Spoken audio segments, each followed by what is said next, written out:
Hello दोस्तों, आज मैं आपको सीता माता की नित्य-नेम की कहानी सुनाने जा रही हूँ। ये कहानी सीता माता कहती थी और श्री रामचंद्र जी से सुना करते थे।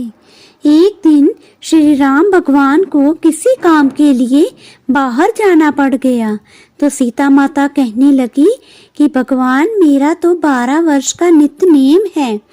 अब आप बाहर जाएंगे तो मैं अपनी कहानी किसे सुनाऊंगी?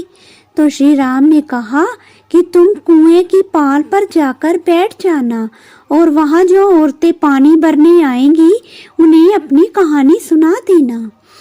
सीता माता कुएं की पाल पर जाकर बैठ जाती है।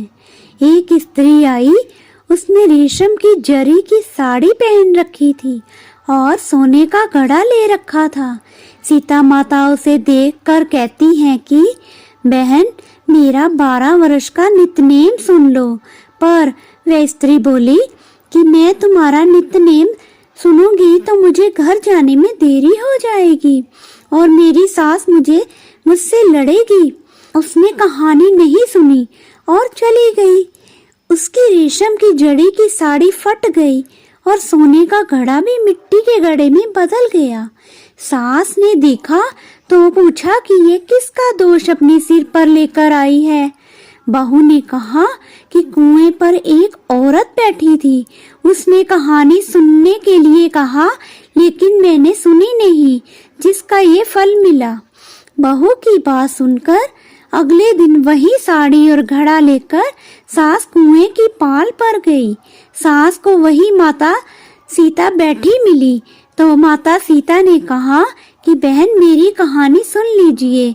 सास बोली कि एक बार छोड़, मैं तो 4 बार कहानी सुन लूंगी। सीता माता कहानी कहने लगी। राम आए, लक्ष्मण आए, देश के पुजारी आए, नित्य नेम का नेम लाए, आओ राम बैठो राम, तपी रसोई जियो राम, माखन मिश्री खाओ राम, दूध पताशा पियो राम, सूत के पलका मोठो राम, शाद दुशाला पोठो राम, शाद दुशाला ओढ़ो राम, जब बोलू जब राम ही राम, राम सवारे सबके काम, खाली घर भंडार भरेंगे, सबका बेड़ा पार करेंगे। जय श्री राम, जय श्री राम, जय जय राम। सास बोली कि बहन, कहानी तो बहुत अच्छी लगी। कहानी सुनकर सास घर चली गई और उसकी साड़ी फिर से रेशम की जड़ी की बन गई। घड़ी मिट्टी का घड़ा फिर सोने के घड़े में बदल गया। बहू कहने लगी, सासू माँ, आपने ये सब कैसे किया? सास ने कहा कि बहू, तू दोष लगा के आई थी और मैं अब दोष उतार कर आ रही हूँ। बहू ने फिर पूछा कि वे कुएं वाली स्त्री कौन है? सास बोली कि वे सीता माता थी। वे पुराने से नया कर देती हैं, खाली घर के भंडार भर देती हैं। वे लक्ष्मी जी का वास घर में करा देती हैं। आदमी की जो भी इच्छा हो उसे पूरा कर देती है। बहू बोली कि ऐसी कहानी मुझे भी सुना दो। सास बोली कि ठीक है, हम तुम्हें भी सुनाएंगे। और सास ने कहानी शुरू की। राम आए, लक्ष्मण आए, देश के पुजारी आए, नित्य नेम का नेम लाए, आओ राम बैठो राम, तपी रसोई जियो राम, माखन मिश्री खाओ राम, दूध पताशा पियो राम, सूत के पल का मोठो राम, शाद दुशाला पोठो राम, शाद दुशाला ओढ़ो राम, जब बोलू जब राम ही राम, राम सवारे सबके काम, खाली घर भंडार भरेंगे, सबका बेड़ा पार करेंगे। श्री राम, जय राम, जय जय राम। कहानी सुनकर बहू बोली कि कहानी तो बहुत अच्छी है। सास ने कहा कि ठीक है, इस कहानी को रोज कहा करेंगे। अब सास बहू रोज सवेरे उठती, नहाती धोती और पूजा करने के लिए नित्य नेम की सीता की कहानी कहती।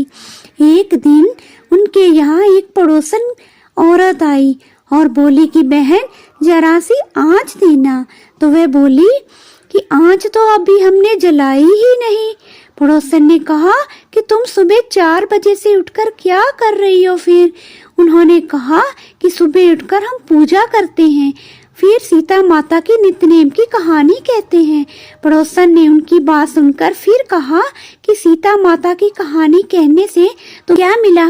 वे बोली कि इनकी कहानी कहने से घर में भंडार भर जाते हैं, सारे काम सिद्ध होते हैं, मन की इच्छा भी पूरी होती है।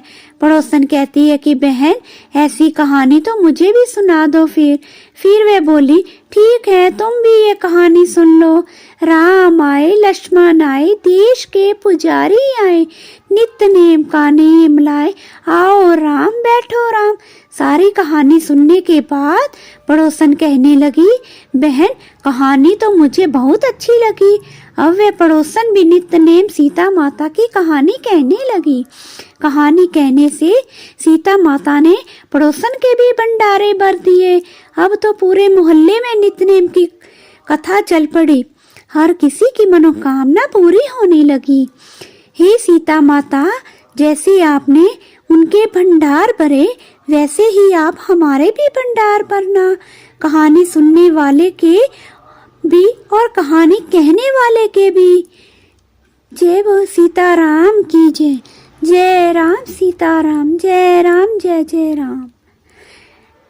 अगर दोस्तों आपको मेरी ये कहानी पसंद आई हो तो आप इसे लाइक एंड सब्सक्राइब जरूर करें। जय सिया राम।